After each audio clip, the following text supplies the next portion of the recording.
Олар бұны қарғыс атқан пәтер дейді. 404-ші үй 10 жыл ішінде мұнда 3 түрлі үй сүрді. Үйде бұл дәлізден тірі шыққан жоқ. Бүгін мен мұның себебін білу үшін ішке кіремін. Ресми жоспарлар қисынсыз схеманы көрсетеді. Бұл қабырғалардың артында болмауы тиіс бос кеңістік бар. Ішке кіргенімде ауа суып кетті. Бөлме тынысын ішіне тартып тұрғандай сезіледі. Мен қағаздың артынан іздер таптым.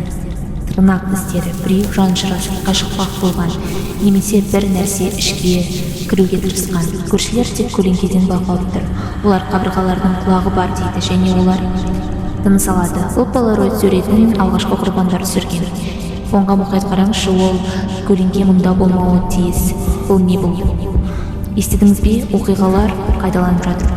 Судың тербелісі қозғалған көлеңкелер. Бұл кездейсоқтық емес, бұл ескерту.